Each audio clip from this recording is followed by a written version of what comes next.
Halo, selamat malam pemirsa. Saat ini Indonesia sudah memasuki kategori meresahkan untuk kasus judi online. Apalagi ada data 80 juta anak-anak yang terpapar kasus judi online melalui games. Dan data dari PPATK nilainya juga sangat fantastis, mencapai 283 triliun rupiah. Dari Polri sendiri menemukan adanya tindak pidana pencucian uang dalam kasus judi online di Indonesia. Lantas bagaimana memberantasnya, mencegahnya kasus judi online ini akan kami hadirkan dalam dialog utama kami. Ya, di Apa Kabar Indonesia Malam bersama Sira Safira dan tentunya bersama saya Ken Ana. Pemirsa, kami juga akan menghadirkan informasi untuk Anda yang penting dan tentunya mungkin ini menjadi kabar baik bagi begitu banyak orang di berbagai belahan dunia. Betul. Yaitu terjadinya kesepakatan gencatan senjata antara Israel dan juga Hamas yang baru saja terjadi pada hari Rabu kemarin. Lalu bagaimana situasi terkini di Gaza setelah terjadi kesepakatan itu pemirsa, dan poin-poin penting apa saja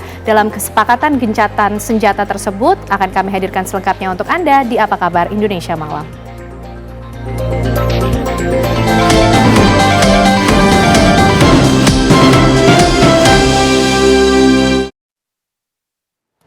Pemirsa, kami hadirkan informasi yang pertama untuk Anda. I Gusti Ayu, ibu dari Agus difabel, terdakwa kasus kekerasan seksual. Belasan wanita ini jatuh pingsan sesaat setelah mendampingi anaknya menjalani sidang perdana di Pengadilan Negeri Mataram. Diduga I Gusti Ayu tak kuasa menahan sedih melihat anaknya ini menjadi pesakitan atas kasus hukum yang membelitnya. Saat terdakwa Agus digiring untuk kembali ke rumah tahanan usai sidang ini berlangsung, mendadak ibu terdakwa tiba-tiba ambruk ke tanah saatnya anaknya dimasukkan ke mobil tahanan yang hendak membawanya. Akibat benturan keras, darah pun sempat berceceran sehingga sang ibu ini harus digotong untuk mendapatkan perawatan medis lebih lanjut. Sidang perdana Agus difabel berlangsung di Pengadilan Negeri Mataram dengan agenda pembacaan dakwaan. Sementara untuk sidang berikutnya akan digelar pada Kamis 23 Januari dengan agenda mendengarkan keterangan saksi.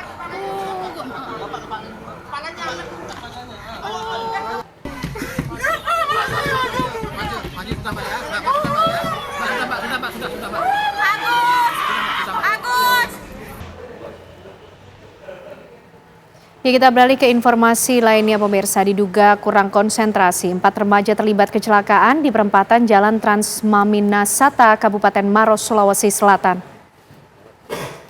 Insiden tersebut melibatkan 2 sepeda motor dan mengakibatkan 4 orang pengendara, yang 2 diantaranya masih pelajar, terkapar di jalan dengan luka di bagian kepala. Kecelakaan bermula saat pelajar bernama M. Reza berboncengan dengan rekannya pulang dari sekolah dan hendak menuju kota Maros. Namun setibanya di lokasi kejadian, pengendara motor lainnya yang juga berboncengan dari arah kanan menyeberang secara tiba-tiba hingga terjadi tabrakan. Kasat Lantas Polres Maros menjelaskan, dari hasil olah TKP dihasilkan para pengendara motor diduga lalai dan kurang konsentrasi saat melintasi perempatan jalan. Keempat pengendara yang terlibat kecelakaan kini dirawat di Rumah Sakit Umum Daerah Maros.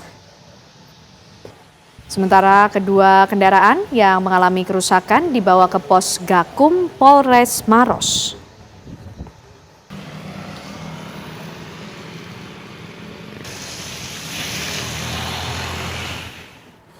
Pemirsa, seorang pengendara motor tewas di lokasi setelah mengalami tabrakan dengan sebuah minibus dan truk gandeng di Jalan Raya Jati Kuning, Desa Patihan, Kecamatan Loceret, Kabupaten Nganjuk, Jawa Timur.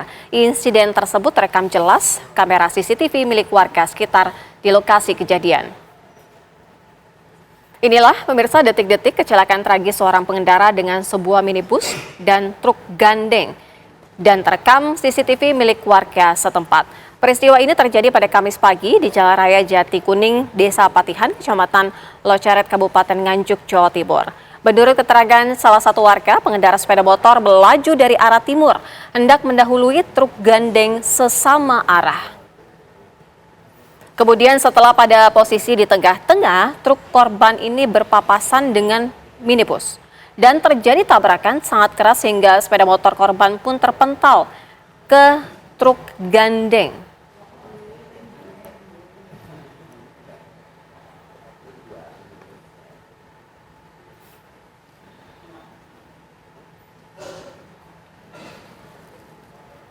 Satu unit mobil yang sedang mengisi bahan bakar minyak ludes terbakar di SPBU Amesangen, Sengkang, Kabupaten Wajo, Sulawesi Selatan. Kobaran api yang membesar juga membakar satu dispenser atau pompa SPBU. Api berhasil dipadamkan setelah 4 mobil pemadam kebakaran dikerahkan ke lokasi. Belum diketahui penyebab kebakaran, namun diduga berasal dari ledakan telepon genggam yang disimpan oleh pemilik mobil di atas jerigen yang berisi BBM di jok belakang mobil. Pemilik mobil juga mengalami luka bakar di tubuhnya dan harus mendapat perawatan medis.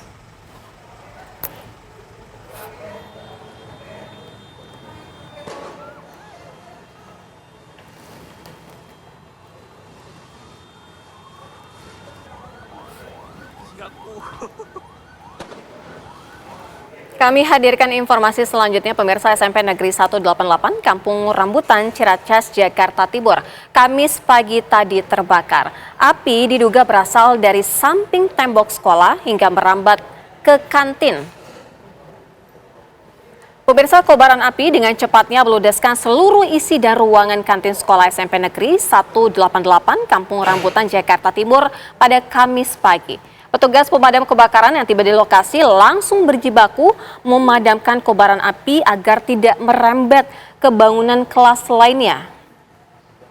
Setelah hampir 1 jam, akhirnya api berhasil dilokalisir dan dipadamkan. Tidak ada korban jiwa ataupun luka dalam peristiwa ini. Belum diketahui penyebab pasti dari kebakaran, namun kerugian diperkirakan mencapai puluhan juta rupiah.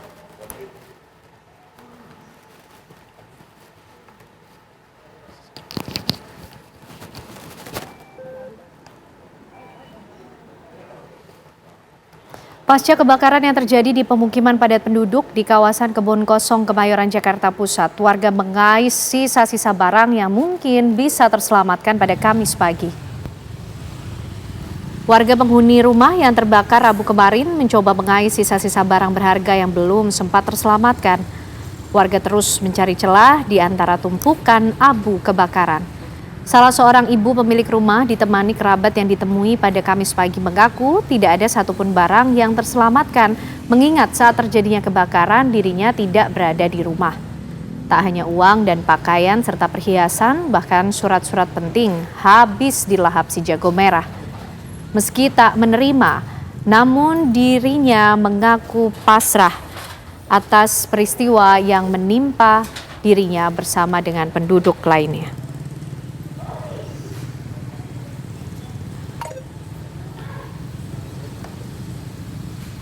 Dari mana sih Bu titiknya Bu bisa? Pemirsa, satu unit mobil pemadam kebakaran nyaris terbakar di tengah peristiwa kebakaran Glodok Plaza dini hari tadi. Ini merupakan detik-detik mobil damkar tertimpa reruntuhan dari ledakan yang kembali terjadi di Glodok Plaza hingga nyaris membakar satu unit mobil damkar yang saat itu terparkir. Sebelumnya, petugas kebakaran melakukan pemadaman dari segala penjuru yang membakar gedung Glodok Plaza, Taman Sari, Jakarta Barat. Agar api dari mobil damkar yang terbakar ini tidak segera merambat ke kendaraan lain, petugas menyemprotkan dengan apar.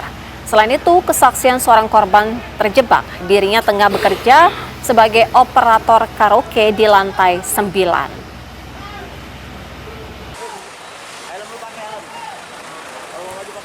Asap tebal sudah menyelimuti di ruangannya. Pada saat itu korban juga mengaku berterima kasih lantaran berhasil selamat. Sebanyak 9 orang pengunjung kini berhasil dievakuasi oleh petugas damkar dengan menggunakan unit Bronto Skylift damkar.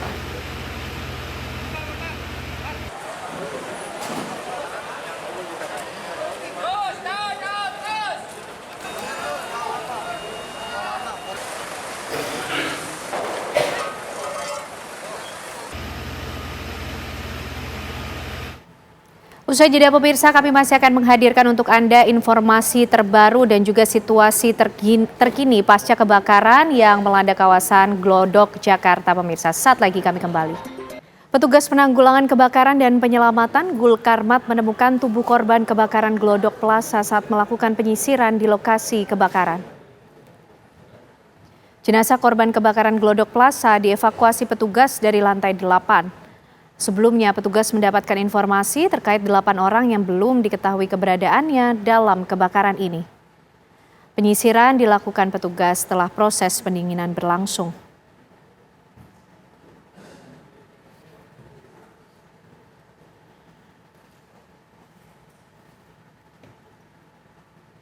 Untuk mengetahui bagaimana informasi terbaru dan juga proses yang tengah berlangsung pemirsa dari penanganan kebakaran yang terjadi di Glodok, kami ajak Anda bergabung dengan rekan-rekan kami di lapangan. Ada Yulinda Tridewi di kawasan Glodok dan juga ada Syahda Yustiza di Rumah Sakit Polri Kramat Jati. Kita menuju ke Glodok terlebih dahulu. Yulinda, saat ini proses apa yang tengah berlangsung di sana dan bagaimana juga soal pendataan korban?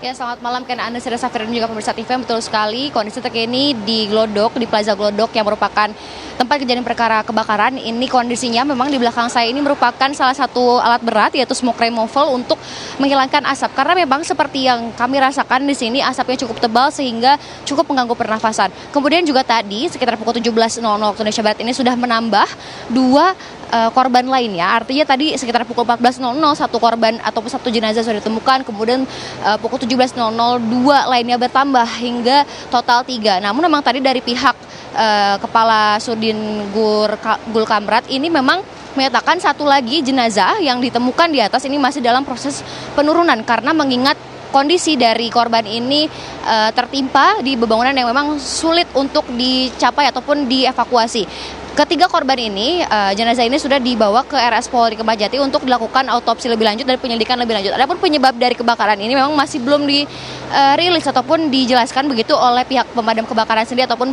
pihak kepolisian karena memang jika tadi kami berbicara begitu dengan PLT Kepala Sudin Gul Karmat ini, dirinya menyatakan bahwa penyebab dari kebakaran ini diduga adalah karena gas fuel yang berasal dari lantai 7, yaitu merupakan lantai yang dimana diskotik ataupun hiburan malam ini menjadi titik api berasal. Kemudian juga di lantai 8 ini merupakan kafe begitu. Kemudian juga tadi dari pihak Sudin Gul Kamrat ini memang menyatakan bahwa proses pendinginan akan terus dilakukan dan penyisiran akan terus dilakukan hingga semuanya clear, hingga semuanya terdata ataupun dari memang disebutkan tadi di pos BPBD menyebutkan 8 orang yang dilaporkan hilang begitu dan 4 lainnya tadi jenazah sudah ditemukan dan 4 lagi sisanya ini masih belum diketahui hingga sekarang. Kemudian juga tadi pihak Sudin Gul Kamrat ini akan memastikan semuanya clear mau sampai malam ataupun hingga besok hari semuanya akan dipastikan selesai dan clear. Sementara kembalikan dari studio. Terima kasih Yulinda Tridewi, itu informasi terbaru dari kawasan Glodok. Lalu bagaimana di Rumah Sakit Polri Kramat Jati? Syahda, apakah juga ada proses yang berlangsung di sana termasuk identifikasi korban, seperti apa? Baik, selamat malam Ana dan juga pemirsa. Benar sekali bahwasannya informasi yang kami dapatkan bahwa satu jenazah yang berhasil ditemukan di TKP Glodok Plaza Jakarta Barat kini sudah berhasil dievakuasi dan dilarikan ke Rumah Sakit Polri Kramat Jati. Tadi berdasarkan pantauan kami, satu buah ambulan ini tiba di Rumah Sakit Polri Kramat Jati. Ini sekitar pukul 15.30 atau 15.45 waktu Indonesia Barat, di mana di sana dikeluarkan satu jenazah dan para petugas rumah sakit sendiri langsung melarikan jenazah ini ke dalam ruang instalasi forensik, di mana memang upaya yang dilangsungkan untuk dibawa ke Rumah Sakit Polri Kramat Jati ini adalah langkah untuk mengidentifikasi korban sekaligus juga mencari tahu data diri dan juga identitas korban. Korban yang memang dibawa ke Rumah Sakit Polri Kramat Jati tadi tiba di 15.45 waktu Indonesia Barat ini merupakan korban yang ditemukan di lokasi kejadian sekitar pukul 15.10 dan ditemukan di lantai 8. Hingga kini kami juga masih menunggu keterangan dari Rumah Sakit Polri mengenai data terbaru soal identifikasi korban. Nah, Ana dan juga pemirsa, bahwasanya saat ini telah tiba Ana dan juga pemirsa, Sekali lagi ternyata ambulan yang tiba di Rumah Sakit Polri Kramat Jati ini bukan merupakan ambulan yang membawa jenazah dari korban di lokasi kebakaran Glodok. Tapi sejauh ini kami juga mengupdate daripada tim yang berada di sana bahwasannya sudah ada beberapa jenazah baru yang ditemukan dan kiranya memang sudah dalam proses pembawaan menuju ke Rumah Sakit Polri Kramat Jati. Dan hingga saat ini kami juga masih menantikan keterangan dari Rumah Sakit Polri Kramat Jati, proses-proses apa saja yang akan dilangsungkan selain proses identifikasi daripada jenazah ini juga untuk mengetahui berapa persen dari luka bakar yang terjadi pada tubuh jenazah. Selain itu juga untuk mengetahui apa jenis kelamin korban dan juga identitas serta data diri korban. Sementara demikian Kiana, Anda kembali ke studio. Terima kasih rekan-rekan informasinya. Kita nanti masih akan terus memperbarui informasi mengenai kebakaran yang terjadi di kawasan Glodok. Yulinda Tridewi mengabarkan dari kawasan Glodok dan juga ada Syahda Yustisa dari Rumah Sakit Polri Kramat Jati. Pemirsa, selamat menjalankan ibadah salat maghrib pemirsa bagi Anda yang berada di wilayah Jakarta dan sekitarnya. Kita lanjutkan apa kabar Indonesia malam hari ini. Kebakaran yang melanda Glodok Plaza Jakarta Barat berhasil dipadamkan setelah belasan jam. Tim pemadam kebakaran berjibaku berupaya memadamkan api. Petugas masih mencari sejumlah orang yang dilaporkan hilang saat kebakaran terjadi.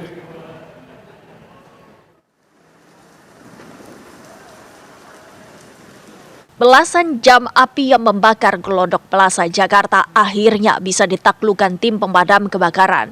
Kamis pagi, sejumlah petugas Dinas Gul Karmat baru saja menyisir bagian dalam gedung Glodok Plaza. Mereka masuk setelah api sudah sepenuhnya dipadamkan. Namun informasi detail mengenai keadaan di dalam gedung belum disampaikan. Salah satu kekhawatiran petugas adalah dengan adanya korban. Kebakaran Glodok Plaza pertama kali dilaporkan pukul 9:30 semalam. Api pertama kali terlihat di lantai 7 tempat diskotek berada. Perwira Piket Kompi A Sudin Gul Karmat Jakarta Barat, Sardi, mengungkapkan sedikitnya 45 unit mobil pemadam serta 230 personel dari seluruh Jakarta dikerahkan untuk menanggulangi peristiwa ini. Mengerahkan 45 unit dengan 230 personil.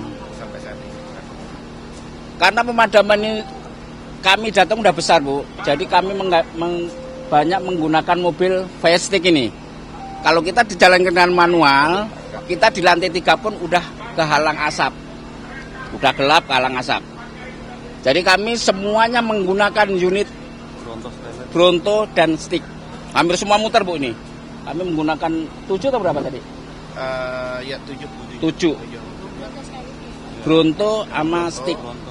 Terus ada korban terdampak di sini di bundaran ini. Kira-kira 9 orang dan semuanya diselamatkan dengan mobil Bronto, Bu. Hingga siang tadi petugas pemadam kebakaran tengah melaksanakan proses pendinginan. Lalu lintas di sekitar lokasi hingga pagi tadi masih belum dapat dilalui hingga kondisi dinyatakan benar-benar aman. Dari Jakarta, tim TV One mengabarkan.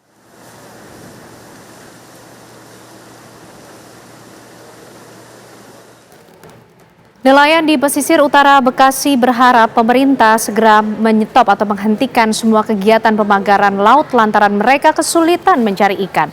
Sementara Kementerian Kelautan dan Perikanan menyebut pagar dari bambu itu disegel karena tidak memiliki izin persetujuan kesesuaian kegiatan pemanfaatan ruang laut. Usai pagar laut disegel oleh Dirjen Pengawasan Sumber Daya Kelautan dan Perikanan ini pemirsa, Kementerian Kelautan dan Perikanan di Tarumajaya, Kabupaten Bekasi, Jawa Barat.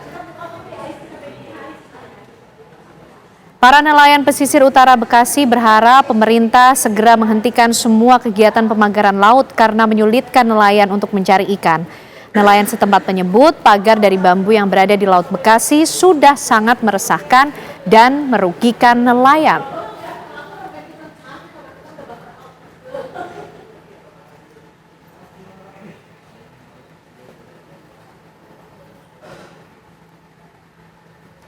Bareskrim Polri menetapkan PT AJP dan FH sebagai tersangka dalam kasus dugaan tindak pidana pencucian uang melalui Hotel Arus, Semarang, Jawa Tengah. Polisi menetapkan PT Arta Jaya Putra sebagai tersangka korporasi dalam kasus dugaan tindak pidana pencucian uang dari aktivitas judi online. Selain tersangka korporasi, Komisaris PT AJP dengan inisial FH juga ditetapkan sebagai tersangka dalam kasus ini. Penetapan tersangka ini merupakan pengembangan dari penyitaan Hotel Arus Semarang, Jawa Tengah terkait dengan TPPU judi online.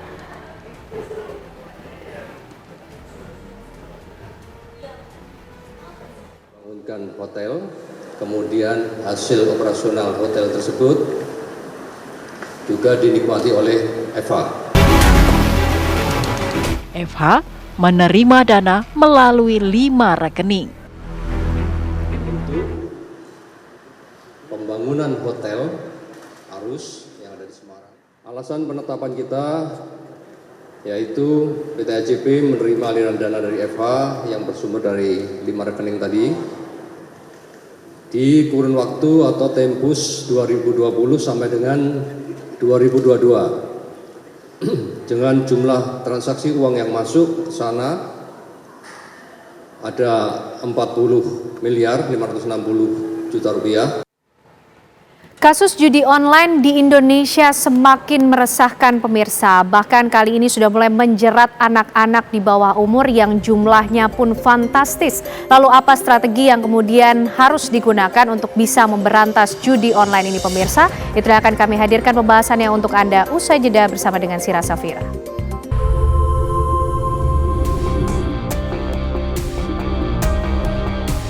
Judi online di Indonesia semakin meresahkan, terlebih saat ini judol sudah menyasar pengguna anak-anak. Kementerian Komunikasi dan Digital menyebut jumlah pemain judol anak sudah mencapai 80 juta anak di bawah umur 10 tahun dan 200.000 anak terpapar di bawah usia 19 tahun. Kemudahan anak untuk mengakses telepon genggam menjadi salah satu alasan maraknya judi online menyasar anak. Belum lagi pengawasan yang kurang karena kesibukan orang tua. Omset yang diraih para pelaku penyelenggara judi online pun terbilang fantastis. Berdasarkan data yang dirilis PPATK pada bulan November 2024 sebesar 283 triliun rupiah. Sementara akses yang sudah ditutup bekerja sama dengan Komdigi sebanyak 3,8 juta konten. Bahkan beberapa waktu lalu Polri melakukan penyitaan sebuah hotel yang terkait dengan tindak pidana pencucian uang judi online senilai 200 miliar rupiah di Semarang, Jawa Tengah. Lalu bagaimana strategi pemerintah untuk mencegah anak menjadi target para pelaku penyedia judi online, termasuk menghilangkan judi online yang semakin marak dalam berbagai bentuk? Dan sudah sejauh mana pengawasan PPATK dan Polri terhadap jaringan para pelaku judi online? Ya, miris sekali ya, hingga saat ini ada data 80 juta anak-anak yang juga sudah terpapar terlibat dalam judi online ini melalui aplikasi games. Lalu bagaimana dengan pemerintah saat ini? Bagaimana caranya membumi hanguskan judi online ini di Indonesia? Kami ajak Anda untuk berdialog dalam program Apa Kabar Indonesia Malam dengan sejumlah narasumber kami. Sudah hadir di studio pakar telematika Dr. Pratama Persada. Selamat malam, Mas Pratama. Sehat? Alhamdulillah. Kemudian sudah bergabung bersama kami melalui Zoom. Sudah ada Mas Hariko Wibawa Satria, merupakan juru bicara Kantor Komunikasi Kepresidenan. Kita juga masih menantikan untuk dari pihak PPATK segera bergabung. Dan tadi kami juga sudah mencoba untuk menghubungi dari pihak kepolisian agar segera bergabung bersama kami dalam dialog kami di malam hari ini. Namun belum ada yang bisa karena bentrok dengan kegiatan dan aktivitas. Saya ingin ke Mas Hariko terlebih dahulu. Mas Hariko, ini kan angkanya dari PPATK juga sangat-sangat fantastis begitu ya. Dalam kurun waktu November 2024 saja sudah mencapai 283 triliun rupiah. Kemudian anak-anak juga menjadi terpapar begitu ya dengan games yang merupakan judi online. Bagaimana langkah ini supaya tidak semakin meluas, Mas Hariko? Iya. Terima kasih Mbak Sira. eh, kemudian senior kami Pak Persada yang berada di studio. Yang pertama kami mengucapkan terima kasih yang sebesar-besarnya kepada Kemenko Polhukam, kepada kepolisian, kepada kejaksaan, kehakiman, kemudian Kemkomdiji, Badan Intelijen Negara, PPATK, kemudian juga Kementerian Pendidikan, Kementerian Agama, dan berbagai kementerian dan lembaga yang telah menjalankan arahan dari Presiden kita, Bapak Prabowo Subianto, untuk mencegah dan memberantas judi online, korupsi, narkoba, dan penyelundupan. Kembali kami mengingatkan Presiden kita, Bapak Prabowo Subianto, sudah sangat jelas memerintahkan. Jadi Presiden kita, Bapak Prabowo Subianto, mengatakan, saya minta kepada Jaksa Agung, Kapolri, BPKP, Badan Intelijen Negara, dan berbagai kementerian serta lembaga agar fokus karena ancaman yang berat bagi kita adalah judi online, narkoba, penyelundupan, penyelewengan, korupsi, dan kebocoran. Bahkan Presiden kita Bapak Prabowo Subianto dalam Musrenbang kemarin dengan tegas mengatakan, kita harus benahi diri, kita harus bersihkan diri sebelum masyarakat yang membersihkan kita. Dan kita sangat mengapresiasi perhatian dari seluruh masyarakat terhadap masalah judi online ini. Mbak Sira, pada hari lebih kurang hari ke-87 Pak Prabowo menjadi Presiden Republik Indonesia, telah banyak yang dilakukan oleh jajarannya. Di antaranya yaitu menangkap jadi menangkap dari pihak dalam yang terlibat dalam judi online, yaitu para pegawai di Kementerian Komunikasi dan Digital. Jadi sekitar 24 orang ya. Jadi inilah untuk pertama kalinya pemerintahan melakukan penangkapan terhadap pegawai pemerintahan atau orang yang bekerja di pemerintahan yang seharusnya mereka itu bertugas mencegah dan memberantas judi online, namun ternyata melindungi judi online. Dan penangkapan ini juga didukung oleh kementerian, oleh Ibu Mutia Hafiz, oleh Mas Angga Raka Prabowo, dan Pak Nezar Patria. Kemudian hingga hari ini Kementerian Komunikasi dan Digital itu sudah memblokir lebih kurang 5.666.000 konten. Mas Hariko, sudah diblokir, tapi kan akar permasalahannya masih terus ada begitu hingga saat ini belum tuntas juga. Dari Mas Pratama melihatnya bagaimana nih? Akar masalahnya masih ada, belum tuntas-tuntas juga. Bahkan sudah puluhan ataupun jutaan anak ini luar biasa masif gitu. Satu harinya juga mereka. Jadi kalau menurut saya yang pertama tadi kayak Mas Hariko, kita perlu mengapresiasi dulu lah ya gitu. Polri berhasil nangkep, berhasil mengungkap ada pencucian uang yang duit judi online dipakai untuk beli hotel begitu. Tetapi kenyataannya memang sampai detik ini pun orang masih bisa main judi online gitu.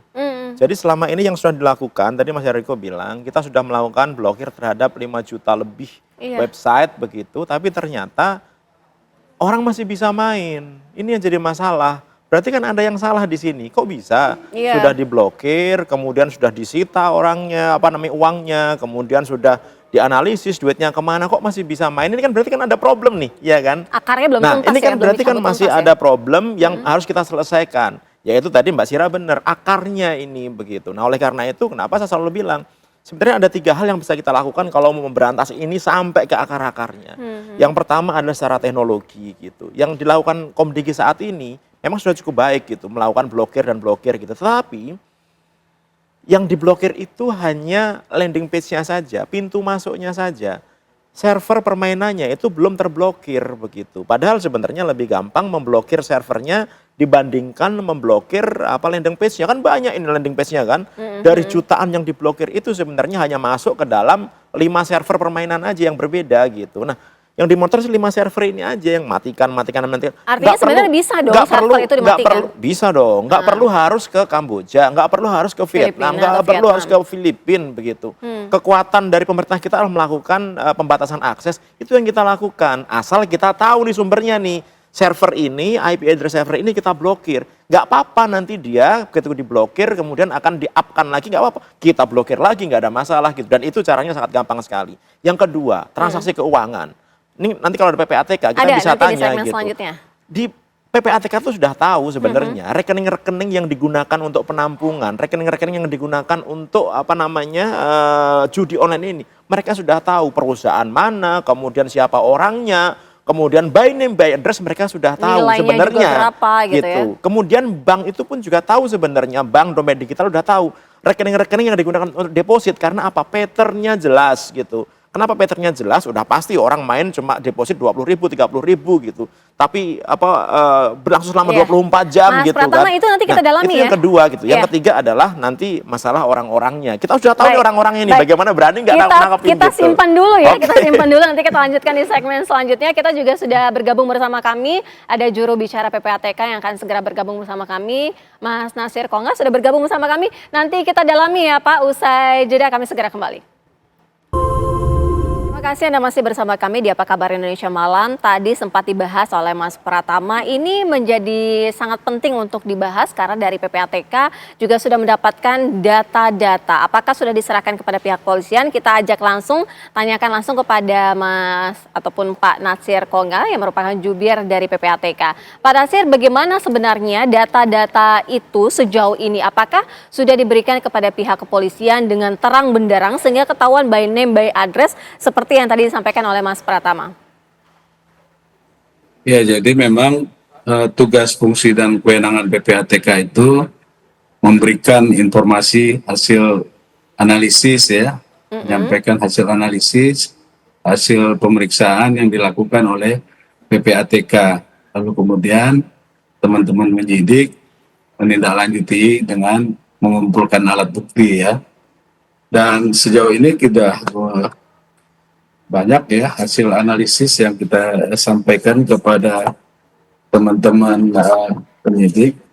Tapi yang harus kita apresiasi setelah dibentuknya Satgas ini, itu jumlah dari ininya itu menurun ya.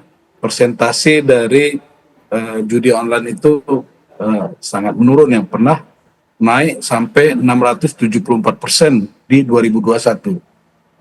Ya, dari 57 triliun ke 2022 itu menjadi 104 triliun. Nah, meski angkanya di 2024 ini besar ya, nilai perputaran dananya itu 359 triliun, tapi kenaikannya itu 10%. Jadi sangat menurun dibanding misalnya di 2023 yang naiknya 2013% ya. Lalu kemudian di 2021 kenaikannya sampai 267%. Tetap naik. Tetap nggak seperti dulu. Iya, tapi Pak Nasir begini kan, ini itu tadi nama-namanya sudah ketahuan begitu ya Pak. Nah, tindak lanjutnya seperti apa? Itu kan sudah sangat terang benderang paling tidak. Jadi sudah ada pintunya lah paling tidak untuk mengungkap secara terang benderang begitu. Saya kira ya teman-teman penyidik juga sudah banyak lah ya melakukan penangkapan, penyitaan dari kasus-kasus judi online yang ada. Begitu juga teman-teman Komdiji ya, banyak sudah situs-situs yang di take down dan seterusnya. Mungkin ya permasalahannya memang tidak dapat terselesaikan serta-merta gitu ya. Tapi kalau dari tren itu sudah ada penurunan ya. Lebih-lebih ya arahan Bapak Presiden cukup jelas, cukup tegas, sehingga juga kementerian di bawah dan lembaga yang terkait itu bekerja secara optimal. Dan PPATK siap senantiasa membantu ya para penegak hukum untuk mencegah dan memberantas dari judian online yang ada. Kalau dari rekening-rekening yang terpantau begitu, mereka artinya membuat rekening palsu atau bagaimana sebenarnya modus yang mereka lakukan untuk tindak pencucian uang, kemudian juga dari progres ataupun perputaran uang dalam judi online ini, Pak Nasir? Jadi kalau kita lihat modus dari penerimaan deposit yang dilakukan oleh pada bandar itu banyak menggunakan rekening bank ya. Tadi disebut dengan rekening palsu oleh Pak Pratama ya. Itu memang benar adanya. Tapi selain itu juga ada voucher game online ya. Ini juga virtual account, e-wallet, lalu ada pulsa, kiris, ada e-commerce, dan voucher Google Play yang mereka gunakan. Kalau kita lihat dari transaksi itu menggunakan e-wallet cukup besar itu. Total depositnya ada 26 triliun lebih ya. Dan di kiris itu kita lihat ada perputaran judi online ini 24 triliun. Nah, menarik tadi pembahasan TV One ini menyangkut keterlibatan anak-anak ya. Iya, betul. Sampai akhir di 2024 ini, usia bermain di bawah 11 tahun itu ada 2.600.000 nilai total transaksinya 2,6 miliar lebih ya. Dengan pemainnya itu ada 705 anak ya. Nah, kalau kriteria anak-anak itu kan di Indonesia 18 tahun ke bawah ya. 11 sampai 16 tahun ini jauh lebih besar lagi nih. 1.165 dengan frekuensi permainannya itu ada 19.764. Di usia 17 sampai 19 ada 240.000 pemain ya dengan frekuensi transaksinya itu 1,2 juta dan deposit yang mereka keluarkan itu 133 miliar. Nah ini artinya Mbak, dari keseluruhan total deposit yang begitu besar itu pengaruhnya, dampaknya terhadap roda perekonomian ini sangat signifikan. Belum lagi masalah-masalah sosial yang ditimbulkannya gitu. Iya, kalau kita karena uang itu kan apa yang tadi Pak Nasir? Iya, itu tadi menjadi satu hal yang sangat-sangat penting untuk dibahas ya, dan juga untuk pencegahannya seperti apa. Karena anak-anak ini kan sangat-sangat terpapar ya, mereka juga sudah bisa dikatakan sebagai dengan sadar adanya judi online ini, padahal mereka juga generasi masa depan. Nah Mas Hariko, apa yang sebenarnya harus diberikan secepatnya sehingga orang tua, kemudian anak-anak ini mengetahui bahwa ini tidak benar, aplikasi ini seharusnya juga tidak di-download, ataupun bagaimana pemberantasannya? Ya, terima kasih Mbak Sira, kemudian Pak Nasir juga Pak Perdana. Tadi TV One bagus sekali di awal memberitakan tentang anak-anak yang bermain judi online. Namun izinkan kami meluruskan datanya. Jadi bukan 80 juta orang anak terlibat judi online, namun yang benar adalah 80.000 anak di bawah 10 tahun ya itu terlibat judi online. Itu yang dipublikasikan di website PPATK pada 26 Juli 2024. Jadi sebelum presiden kita, sebelum Pak Prabowo dilantik menjadi presiden, ada data anak usia di bawah 10 tahun itu ada 80.000 orang yang tercatat bermain judi online dari jumlah keseluruhan 4 juta orang. Nah, saat ini Kementerian Komunikasi dan Digital di bawah pimpinan Ibu Mutia, Mas Angga dan Mas Nejar Patria sedang merumuskan pembatasan usia bermain media sosial. Dan kita berharap segera dirampungkan, dan langkah ini kami meyakini bisa mengurangi jumlah pemain judi online dari anak-anak kita. Itu yang pertama. Kemudian yang kedua, dalam program makan bergizi gratis itu juga dalam sesi sebelum makan itu selalu disampaikan pesan-pesan moral, penghormatan terhadap petani, menghargai orang tua, termasuk agar menghindari bully, berhati-hati terhadap judi online dan lain sebagainya.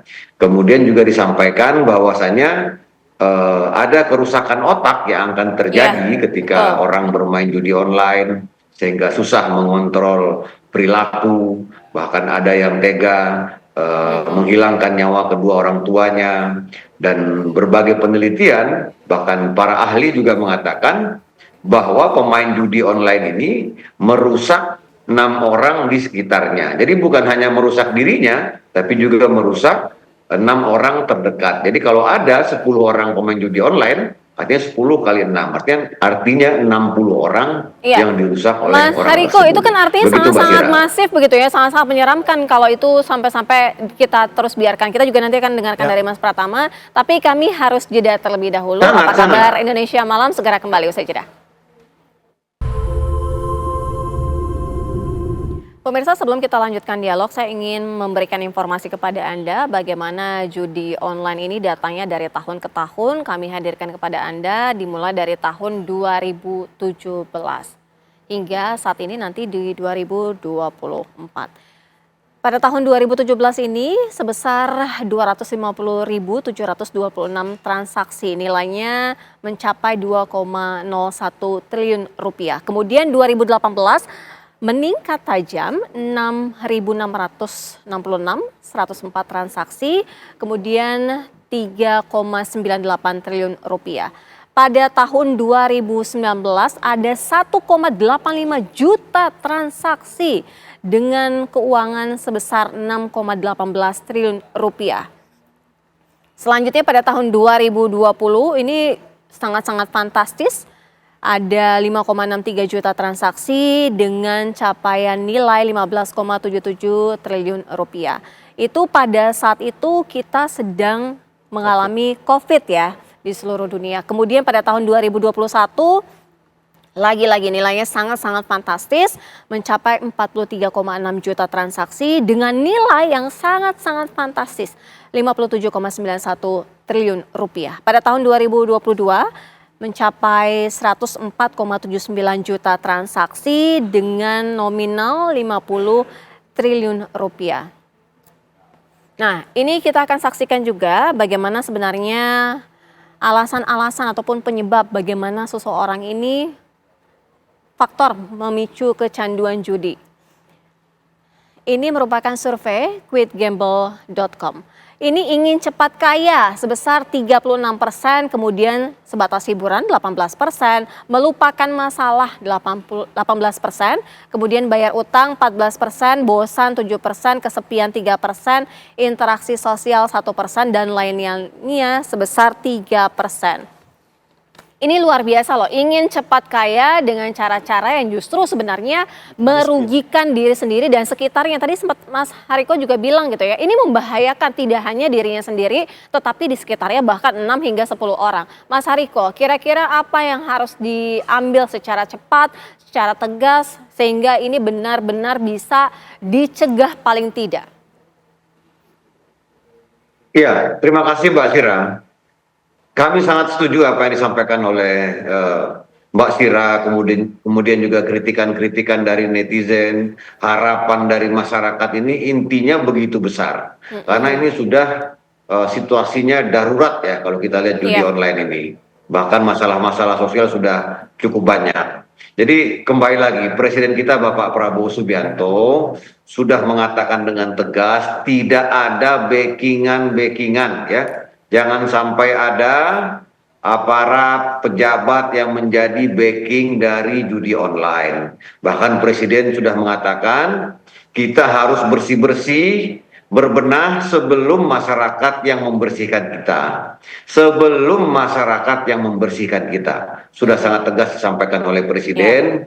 Jadi kami sekali lagi sangat percaya, sangat meyakini bahwa Kemenko Polhukam, Kepolisian, Kejaksaan, Kehakiman, Kemkomdigi, Badan Intelijen Negara, PPATK, semua kementerian kami sangat meyakini akan mampu mencegah dan memberantas judi online dan mampu memberikan keteladanan kepada masyarakat. Sekali lagi tidak ada yang kebal aturan, Presiden kita sudah tegas. Dan tidak boleh ada yang merasa kebal aturan. Dan kami mengucapkan terima kasih kepada TV One, kepada seluruh media, dan kepada dukungan netizen dan masyarakat dalam pencegahan dan pemberantasan judi online. Baik, terima kasih Mas Hariko. Selamat menjalankan aktivitas kembali. Terima kasih sudah bergabung dan juga menjelaskan kepada kami di Apa Kabar Indonesia Malam. Kita lanjutkan kalau dari Mas Pratama. Tadi kan Mas Hariko bilang Presiden secara tegas mengatakan tidak ada backing-backingan kok, semuanya harus diberantas semuanya. Kalau dari Mas Pratama artinya kalau misalnya dari PPATK kan mengatakan bahwa by name by address sudah ada. Artinya backing-backingan itu benar ada gitu atau dari Mas Pratama Iya, jadi tahu gini, nggak sih? perintah Pak Presiden udah jelas ya gitu. Dan saya salut dengan beliaunya gitu bahwa ya udah berantas aja habis-habisan gitu. Cuma kenyataannya sampai detik ini orang masih bisa main judi online gitu. Itu yang jadi problem kan. Terus yang dilakukan ini gitu sudah cukup bagus tapi masih kurang dong. Karena orang masih bisa main gitu. Kenapa kurang? Malah Tadi saya anak-anak bilang lagi ya. ada beberapa hal yang sebenarnya perlu diluruskan cara untuk memberantas judi online ini. Yang tadi saya bilang, secara teknologi itu sebenarnya bisa, gampang sekali gitu. Kita tahu lokasi servernya, kemudian servernya itu kita blokir sehingga orang ketika mau main dia nggak bisa gitu. Bukan landing page-nya yang 5 juta tadi yang diblokir, tapi server permainannya. Sehingga ketika orang mau login, mau main nggak bisa karena servernya nggak bisa diakses. Ya. Gitu. Kemudian dari perputaran uang, kan tadi Pak Nasir sudah bilang sebenarnya banyak sekali sekarang media-media yang digunakan untuk melakukan transfer uang ini selain rekening bank, menggunakan dompet digital, menggunakan QRIS, menggunakan voucher game, menggunakan voucher Google Play dan lain-lain begitu. Memang mereka mau menghindari apa? Menghindari supaya tidak bisa dimonitor. Karena PPATK memang yang bisa dimonitor hanya transaksi keuangan perbankan. Kalau misalnya dompet digital, itu dompet digitalnya perusahaannya yang lapor kepada PPATK gitu. Nah gimana kalau dia pakai pulsa gitu? Harusnya operator pun juga ikut bertanggung jawab nih untuk lapor kepada PPATK gitu. Akun-akun mana, nomor-nomor mana yang digunakan untuk transfer pulsa gitu. Harusnya mereka juga tahu. Nah ini kan karena perputaran uangnya sangat banyak sekali, akhirnya saya nggak tahu ya apakah memang sengaja mau dijagain supaya tetap jalan gitu, karena perputaran uangnya banyak gitu, karena secara logik berpikir kita nggak susah, Pak Nasir juga pasti akan mikir nggak susah sebenarnya ini untuk memberantas ini gitu, tapi kok tetap masih jalan, berarti kan ada problem di sini. Kalau nggak susah kira-kira butuh waktu berapa lama nih untuk Komdiji paling tidak ya sudah bertindak secara cepat dan memberantas. Ya paling tidak menurunkan lah ya walaupun bisa Kalau memberantas. menurut saya 1-2 bulan lah gitu. Ini sebenarnya bisa selesai urusan ini gitu. Kalau memang benar-benar serius dan niat ya gitu. Karena memang nggak terlalu susah secara teknologi. Bisa, secara perputaran uangnya bisa kita deteksi. Kemudian siapa pelaku-pelakunya, orang-orangnya kita juga bisa tahu gitu. Di mana lagi gitu masalahnya gitu.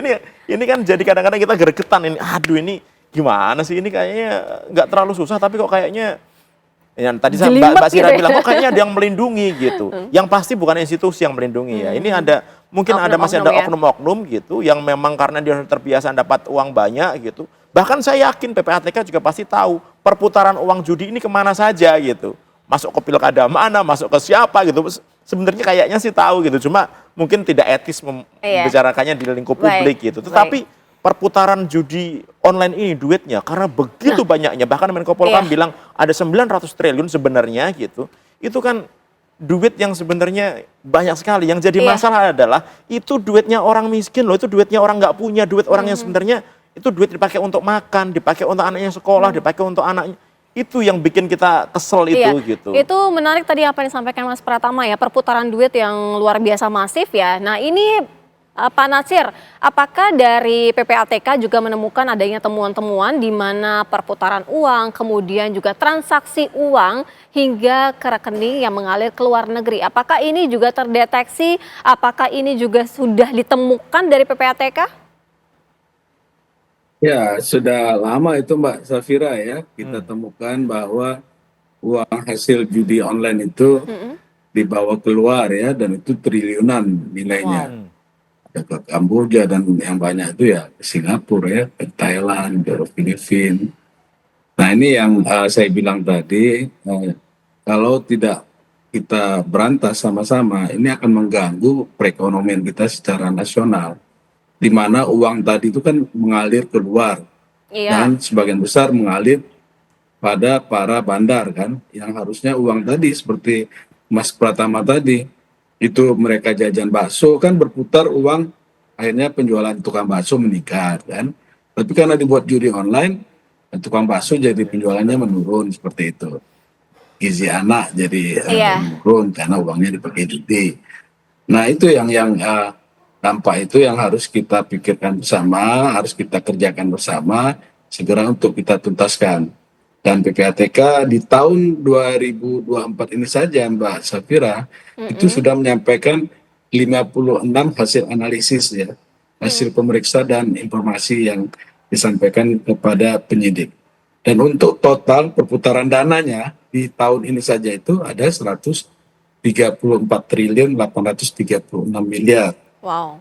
Nah, PPATK selama di 2024 ini sudah melakukan penghentian sementara transaksi di 24 bank dan di satu perusahaan efek. Totalnya itu ada 15.407 rekening. Dan saldo ya yang masih dalam penghentian PPATK itu sampai akhir 2024 ini sebanyak 107 miliar rupiah lebih seperti itu. Iya, kalau misalnya nama-nama ataupun paling tidak yang rekening transaksi hingga ke luar negeri itu rata-rata memang oknum-oknum yang tadi Mas Pratama bilang itu orang Indonesia atau juga melibatkan orang-orang luar, Pak Natsir? Ya, kolaborasi itu. Jadi ada bandarnya itu orang Indonesia bekerja sama dengan orang asing yang ada di luar ya. Khususnya negara-negara tetangga kita lah, meskipun banyak juga dana itu dikirim ke Amerika dan negara-negara lain sampai ke Rusia seperti itu Mbak Safira. Baik, Mas Pratama, nih artinya kan sebenarnya memang sudah sangat-sangat masif dan terorganisir. Nah paling tidak gini deh, dalam waktu singkat Mas Pratama, apa yang harus dibenahi dulu dari awal nih? Kalau menurut saya masing-masing institusi bisa melakukan tugas dan fungsinya masing-masing ya gitu. Contohnya tadi Komdigi nih. Komdigi melakukan pembatasan akses, pemblokiran itu yang diblokir servernya gitu, bukan landing page-nya gitu. PPATK melakukan pemblokiran rekeningnya karena tadi ketika Pak Nasir bilang ada 107 miliar gitu, sedangkan perputaran uangnya 100 triliun, ya itu kecil banget yang disita gitu. Artinya ketika kita mau ngeblokir, duitnya udah terlanjur pergi gitu. Udah kemana-mana ya. Dan tadi dari yang disampaikan Pak Nasir itu sebenarnya kita sudah tahu siapa orang dalam negeri yang bermain, siapa orang luar negeri yang bermain, perusahaan mana yang bermain gitu. Artinya itu kan tinggal diproses gitu, ya kan gitu. Kemudian juga bank, kemudian penyedia dompet digital, kemudian operator telekomunikasi, kemudian penyedia voucher game, itu juga harus bertanggung jawab mereka.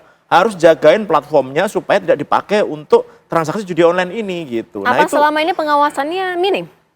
Nah, saya juga nggak ngerti tuh. Itu kan kalau dompet digital kan OJK ya, yang melakukan pengawasan gitu. Jadi di sini OJK pun juga harus berperan. Jangan hanya kasihan PPATK nih dihajar habis-habisan terus nih semuanya PPATK gitu. Padahal banyak institusi lain juga yang harus bertanggung jawab gitu. Ada bank, ada OJK dan lain-lain gitu. Responnya apa yang dikatakan oleh Mas Pratama?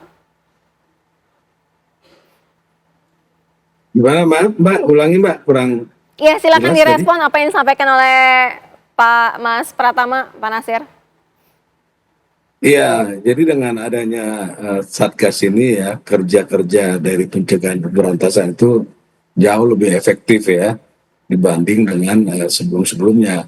Nah kalau Satgas ini nggak ada, itu benar tadi yang disampaikan oleh Mas Hariko, itu bisa mencapai 900 triliun di akhir 2024 saja. Tapi kan kita lihat tuh ya, dari triwulan 1 sampai triwulan 4 tahun 2024 itu, frekuensi dari persentasi dari pemain maupun perputaran judi online tadi kan cukup signifikan ya menurunnya ya. Pak Nasir begini, ketika ada nama-nama by address by name gitu yang terlihat ada yang mencurigakan dan terindikasi judi online, apakah juga ada ditemukan oleh PPATK ini melibatkan oknum-oknum nakal dari aparat penegak hukum? Ya, kita sebutkan itu ya, indikasi dari orang per orang ya, badan usaha dan lain-lain. Kalau dia tentu ada indikasi tindak pidana pencucian uang dan kejahatan asalnya perjudian. Ya. Tapi bahwa dia misalnya itu oknum kadang-kadang juga tidak terlalu apa ya, itu proses di penyelidikan dan penyidikan itu yang bisa lebih terang gitu ya. Tapi kalau dari data seperti Pak Pratama tadi ya, cukup terang gitu ya, cukup jelas transaksi yang ada. Duit itu dari mana, kemana, untuk siapa gitu, itu cukup jelas ya.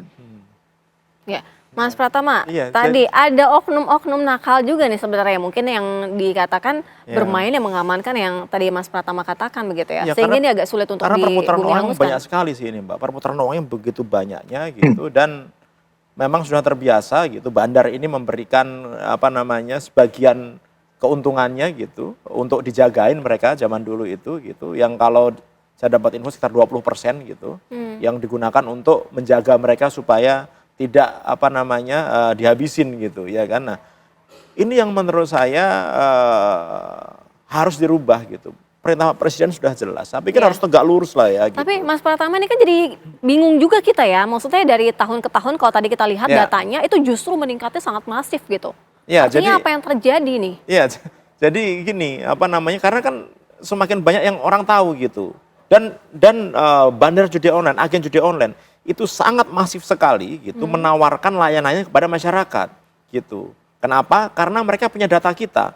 Jadi kebocoran data kita, kan kita dulu ada kan dari Tokopedia, Bukalapak, Bhinneka, BRI Live, BPJS Kesehatan, KPU dan lain-lain. Dan mereka gitu. juga punya sindikat mereka menjual mereka buka punya rekening data baru itu ya. Mereka punya data, kemudian ngirimin kita apa namanya tawaran-tawaran untuk main judi online. Semakin banyak itu. Kemudian sangat mudah sekali mereka membeli rekening-rekening gitu di pasaran yang digunakan untuk lalu lintas uang judi ini gitu. Dan itu memang susah untuk deteksinya siapa yang jual dan lain-lain gitu. Sehingga kalaupun itu ternyata rekeningnya diblokir, udah pasti itu orang nggak akan ngambil. Kenapa? Karena pasti bukan dia, itu bukan duitnya dia gitu, ya kan. Sehingga sebenarnya kalau menurut saya perlu dibuat kesepakatan antara tim Satgas ini bahwa ketika ada indikasi terjadi transaksi apa namanya judi online dalam satu rekening, langsung blokir aja, nggak usah nunggu-nunggu sehari, 2 hari, 3 hari gitu. Kenapa? Karena begitu nanti sudah 3 hari, 4 hari atau 5 hari, duitnya udah nggak ada. Coba tanya Pak Nasir. Ntar begitu udah mau diblokir, duitnya udah kosong ini gitu, iya kan? Pak Nasir, nah, ini itu jadi masalah. seperti katakan Mas Pratama, langsung diblokir aja, nggak usah ditunggu-tunggu lagi sebelum duitnya benar-benar raib hilang begitu. Iya, itu langsung kita blokir, tapi dia lebih cepat lagi Mbak, kadang-kadang. Kalah cepat, karena apa? Perputaran duit 100 triliun, yang keblokir cuma 100 miliar gitu. Jadi TPPU yang dibilang kemarin berhasil menangkap orang membeli hotel gitu, yang harganya 200 miliar, itu hanya sebagian kecil aja, Pak kecil Nasir, duitnya. closing statement, apa dong yang bisa membuat supaya dengan cepat nih, jangan sampai duitnya lagi yang udah keburu hilang begitu? Ya kita lakukan banyak kerjasama ya di dalam negeri maupun juga dengan PPATK yang ada di luar negeri dan terus kita pantau itu.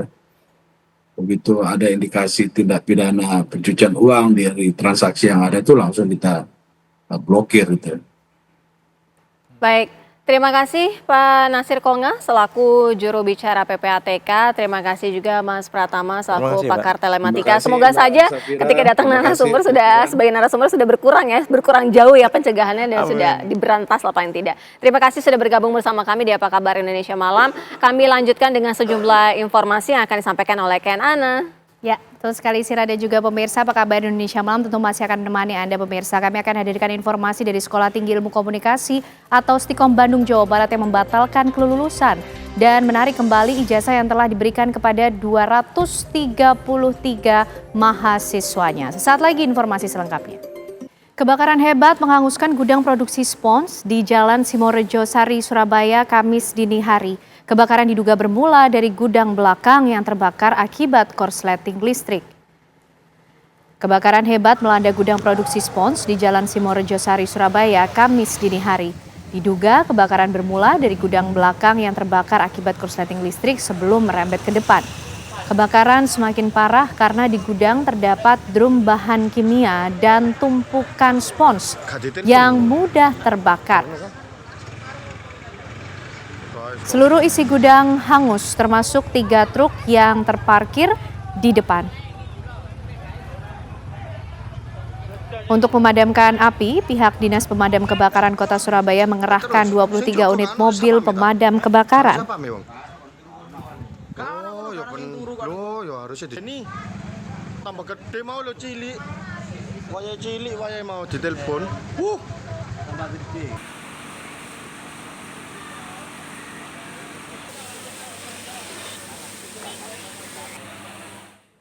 Informasi lainnya pemirsa, polisi akhirnya menangkap pria berinisial NI, pelaku pembunuhan mantan aktor sinetron Sandi Permana. Saat dibawa ke lokasi pembunuhan, pelaku menunjukkan sebuah badik yang dibuang setelah dipakai menyerang korban.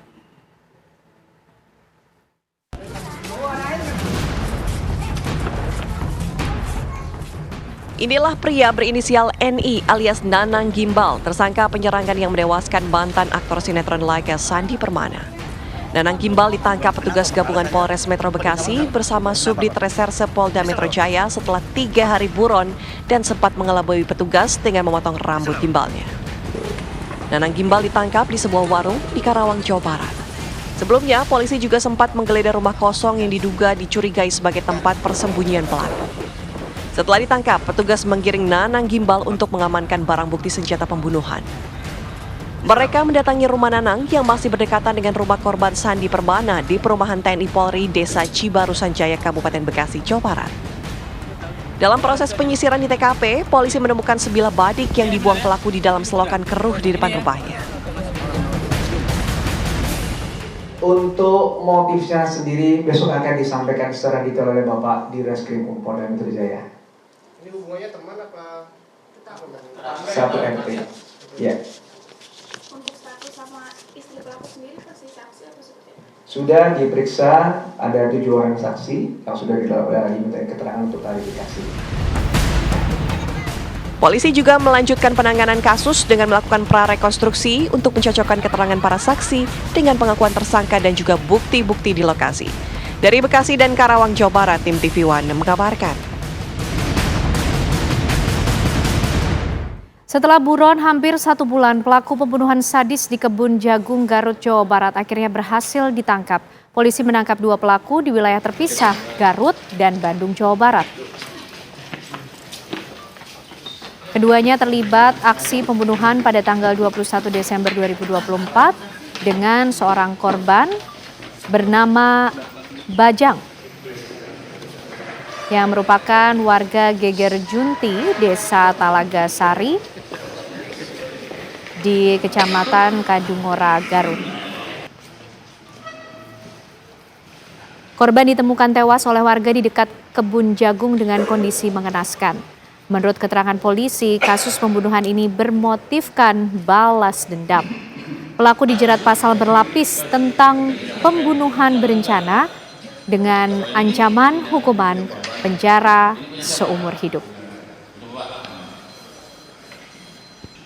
Angkat bang, sadar. Oh.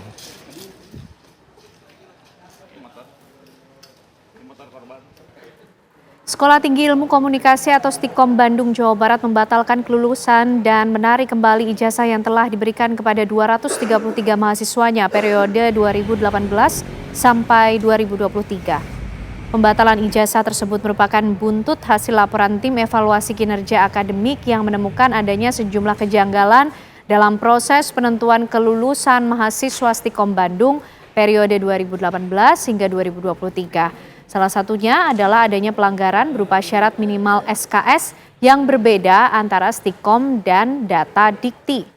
Pemerintah Provinsi Jawa Barat menyayangkan kejadian ini dan harus ada evaluasi lagi agar tidak terjadi pada kampus lain dan diharapkan kejadian ini jangan sampai merugikan mahasiswa yang saat ini sedang menjalankan perkuliahan.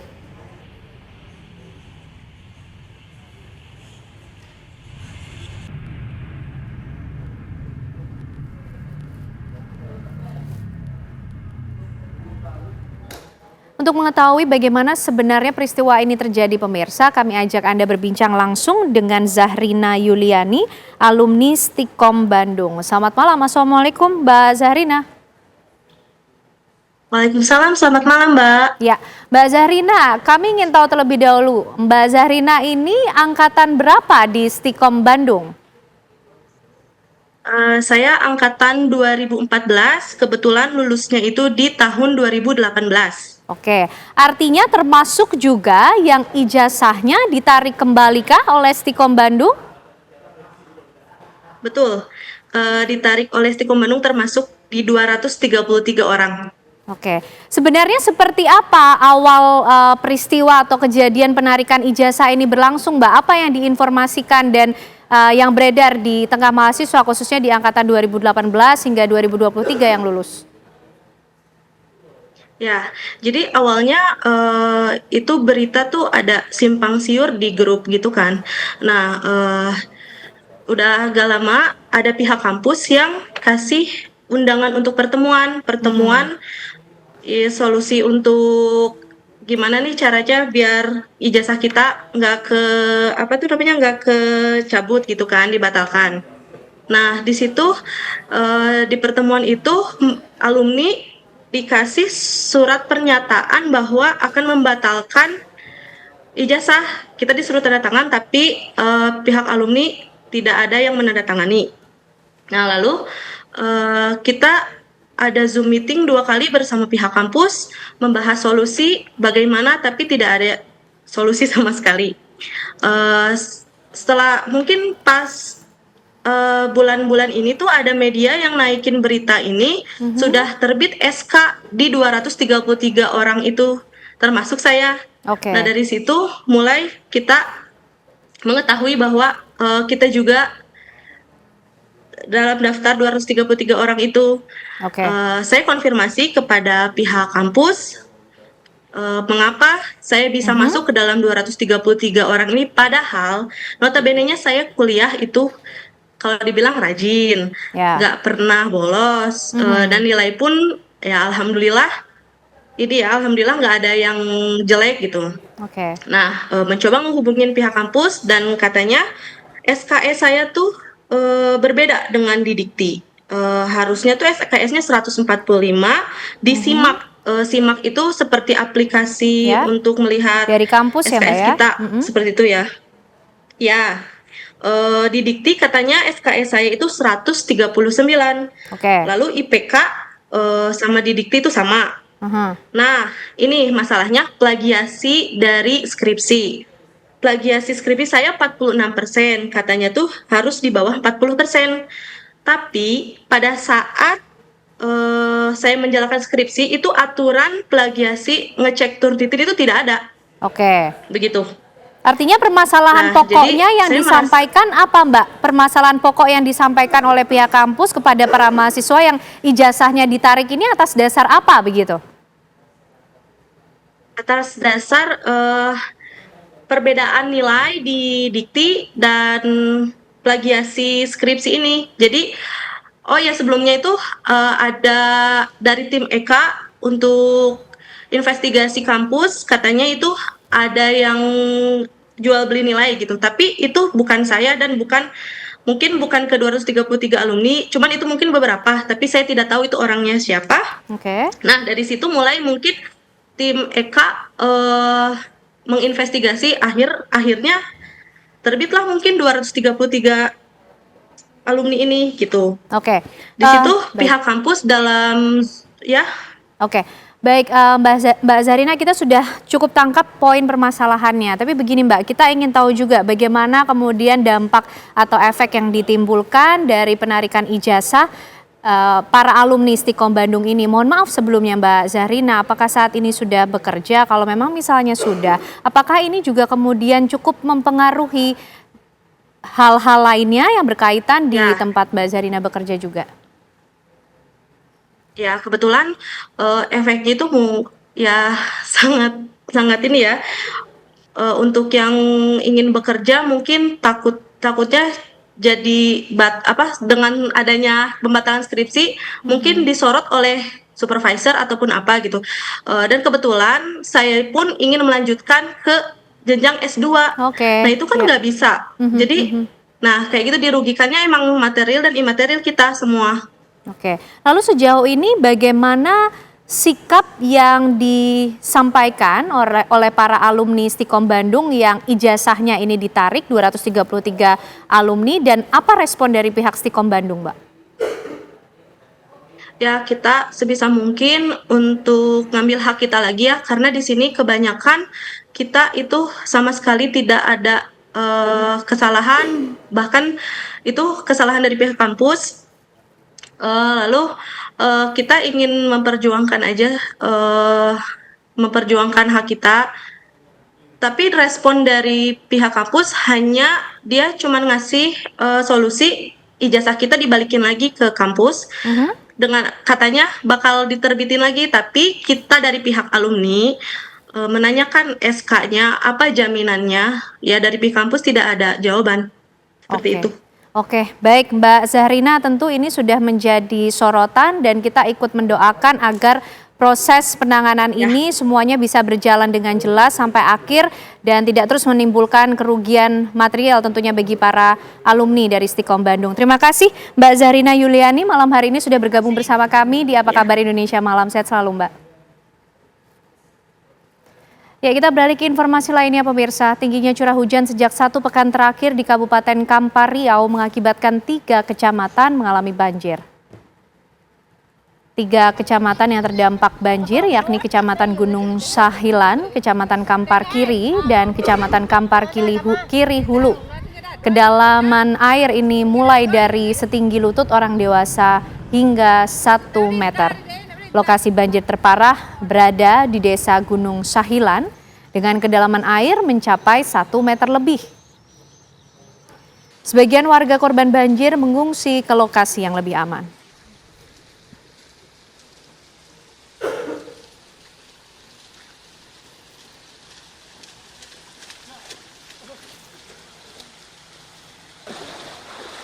Jalur penghubung antara Kabupaten Cirebon dan Indramayu sepanjang 3 km di Desa Bayalangu Kidul, Kabupaten Cirebon, Jawa Barat terendam banjir setinggi 50 cm.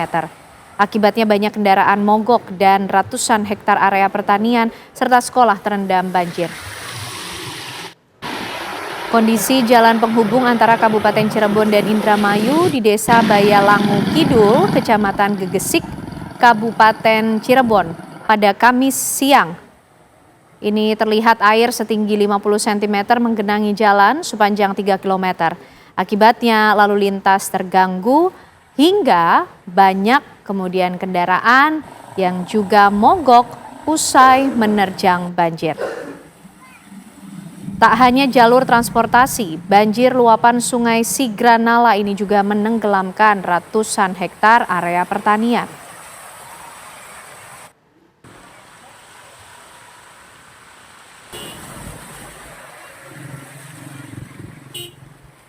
Banjir juga terjadi di wilayah Kabupaten Pasuruan, Jawa Timur. Banjir yang terjadi sejak Rabu juga membanjiri jalur utama Pantura. Kemacetan tidak dapat dihindarkan karena tingginya air sehingga kendaraan kesulitan untuk melintas. Banjir yang kerap terjadi membuat pengguna jalan mengeluh. Bahkan para pengemudi truk sudah 2 jam mengantri di kemacetan akibat genangan air di jalan utama Pantura. Hingga kini genangan air masih terlihat di banyak titik yang juga terdampak.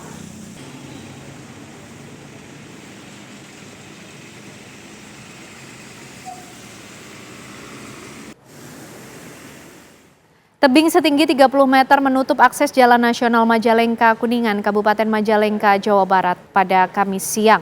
Longsor terjadi setelah wilayah Kecamatan Cikijing, Majalengka diguyur hujan deras selama lebih dari 3 jam.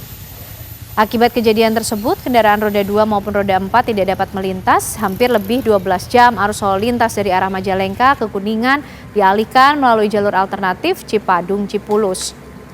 Ketebalan material longsor yang menutup akses jalan nasional mencapai 1 meter dengan panjang 10 meter untuk proses evakuasi material longsor. BPBD Kabupaten Majalengka menerjunkan 1 alat berat.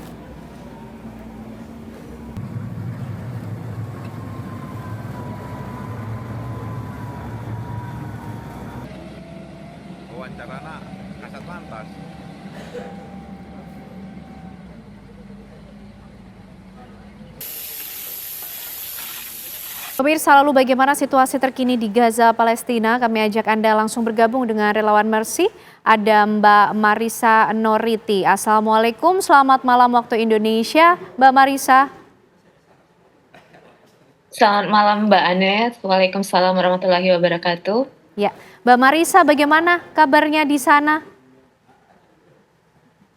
Ya, alhamdulillah setelah seperti yang kita ketahui bersama, setelah 456 hari genosida Israel di Gaza dan pembicaraan tentang ceasefire yang sering terkendala karena pihak Israel sering mengubah kesepakatan yang telah disetujui sebelumnya. Alhamdulillah kemarin malam akhirnya memasuki milestone baru dengan tercapainya kesepakatan antara penjajah Israel dan pejuang Gaza Palestina, yaitu sekitar jam 19.30 waktu Gaza. Masyarakat Gaza sangat bergembira menyambut hasil positif pembicaraan gencatan senjata ini. Mereka merayakan dengan turun ke jalan, mengucapkan takbir dan juga ungkapan kebahagiaan lainnya melalui suara tembakan senjata dan trompet. Tapi di sisi lain, situasi yang sangat menyedihkan sampai saat ini masih tetap berlangsung karena ternyata penyerangan masih berlangsung di Gaza Strip. 50 orang korban syahid dan ratusan lainnya luka-luka di Gaza Utara. Dan pagi ini 25 korban syahid di Gaza Selatan diakibatkan serangan di daerah Dar al-Balah, Al-Nusairat, dan Khan Yunis.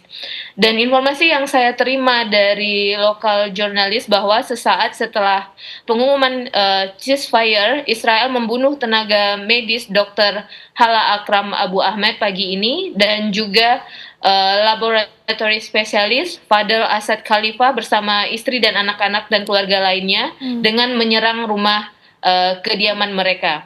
Sementara di Rumah Sakit Indonesia sendiri, Beit Lahia Gaza Utara, penyerangan masih terus berlangsung. Bahkan pada pukul 3 dini hari waktu Gaza, tank-tank bersenjata Israel masih berkeliaran di sekitar rumah sakit dan menyerang lantai 3 Indonesia Hospital, dan tidak ada peringatan atau perintah evakuasi sebelumnya. Dan saat ini pihak Israel juga mengetahui bahwa terdapat sekitar 20 orang pasien tenaga. Baik, Mbak Marisa. Mbak Marisa Noriti, masih bisa mendengar suara saya? 1 jam yang lalu. Baik, silakan Mbak dilanjutkan. Tadi sempat terputus, silakan Mbak Marisa.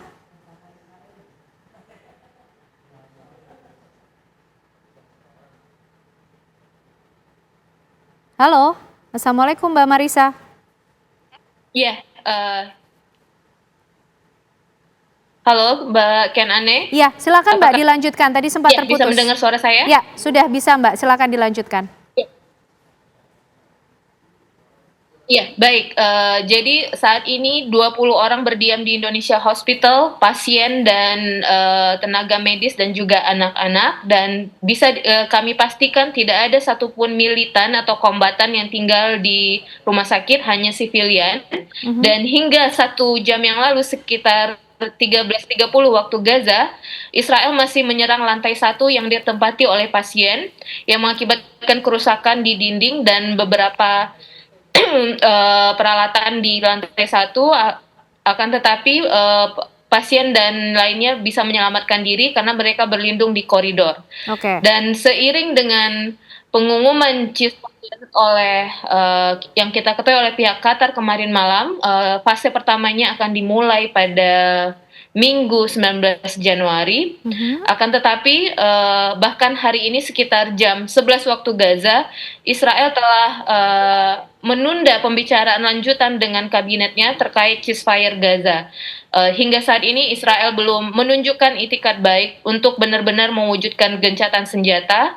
Jadi di saat kritikal ini sangat diperlukan pengawasan dan tekanan dari dunia internasional untuk memastikan ceasefire benar-benar terwujud. Begitu Mbak Kenane. Baik Mbak Marisa, kita ingin tahu saat ini lokasi Mbak Marisa tepatnya di mana? Apakah juga termasuk menjadi satu titik yang masih mengalami serangan dari Zionis Israel di sana, dan artinya kesepakatan gencatan senjata itu tidak serta-merta menghentikan serangan mereka ya Mbak. Apa saja target-target Israel yang masih diserang hingga saat ini? Iya, benar Mbak. Serangan masih tetap berlangsung, terutama di daerah Bait Lahia, Gaza Utara. Hingga saat ini masih terjadi serangan Israel ke penduduk sipil di Bait Lahia. Oke, lalu bagaimana dengan aktivitas masyarakat di sana Mbak? Kalau tadi sempat diceritakan, sebetulnya masyarakat sudah menyambut dengan gembira adanya kesepakatan gencatan senjata ini. Mereka sudah mulai bergerakkah, kemudian ke kediaman mereka, kembali ke pemukiman, atau mereka ini masih terus bertahan di kamp-kamp pengungsian dengan kondisi serangan yang ternyata belum juga berhenti? Ya, sampai saat ini warga Gaza belum ada pergerakan kembali ke rumahnya masing-masing. Mereka masih bertahan di pengungsian karena terus terang bahkan perayaannya pun tidak terlalu antusias karena mereka menunggu yang ceasefire sebenarnya. Seperti itu Mbak Ana. Oke, yang nanti akan dilakukan pada 19 Januari, itulah isi perjanjiannya. Dan bagaimana dengan kondisi korban-korban Mbak di sana yang mungkin juga Mbak Marisa jumpai di rumah sakit yang tentunya juga selama ini menjadi target serangan Israel? Iya, korban-korban saat ini masih terus bertambah dan untuk penanganan dibawa seperti biasa dibawa ke rumah sakit, dan alhamdulillah memang isu ceasefire ini juga cukup membantu menurunkan harga bahan-bahan di Gaza, dan kebutuhan untuk di daerah kebutuhan sehari-hari untuk kebutuhan di Gaza Selatan mulai bisa terpenuhi karena harga sudah mulai turun, dan untuk operasional rumah sakit juga sudah membaik karena bahan bakar sudah mulai masuk lagi ke Gaza. Dan ya mudah-mudahan untuk walaupun ceasefire ini belum benar-benar terwujud, tapi semua pihak tetap berusaha untuk memastikan ceasefire ini benar-benar terjadi, dan semua pihak bersiap untuk menyambut penanganan lebih lanjut terkait korban yang terluka ataupun yang martir. Baik, Mbak Marisa Noriti, terima kasih atas cerita dan informasinya. Semoga ini betul-betul terwujud gencatan senjata yang terjadi di sana dan situasinya menjadi semakin kondusif serta aman. Selalu jaga kesehatan dan keselamatan di sana. Mbak Marisa Noriti, terima kasih. Assalamualaikum. Ya pemirsa, kami akan ajak Anda untuk melihat apa saja kemudian yang menjadi poin-poin kesepakatan gencatan senjata antara Israel dan juga Hamas berikut ini. Ada sejumlah poin penting yang dituangkan dalam kesepakatan tersebut dan berlaku selama 42 hari serta dilaksanakan mulai minggu depan, di mana ada penarikan total menuju perbatasan dari seluruh wilayah jalur Gaza, kemudian membuka penyeberangan Rafah dan menyelesaikan penarikan dari sana. Korban luka harus pergi ke luar negeri untuk berobat, termasuk juga memasukkan 600 truk bantuan setiap hari dalam protokol kemanusiaan.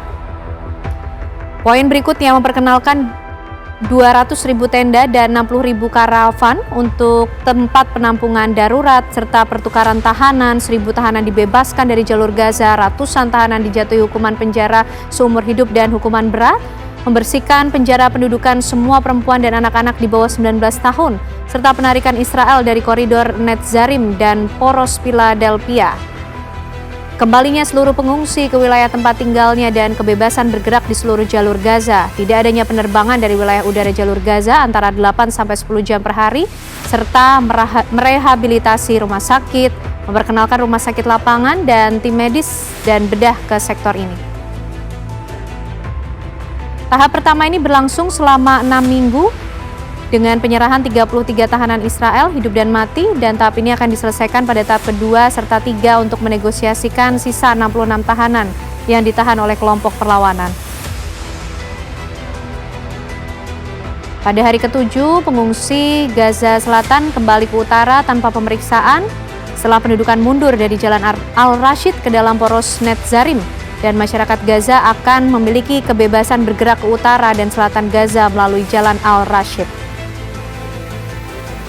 Di hari ke-22, pendudukan akan mundur dari seluruh poros Netzarim di sebelah timur Jalan Salah al-Din, dan masyarakat akan memiliki kebebasan bergerak.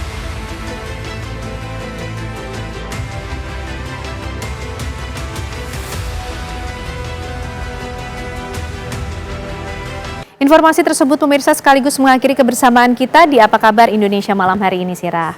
Ya, betul sekali Ken Ana, mewakili kru yang bertugas saya Sira Safira dan Ken Ana, kami pamit undur diri. Jangan lupa saksikan program Dua Sisi bersama dengan Arif Fadil dan Aditya Nugroho. Usai jeda tetaplah di TV One.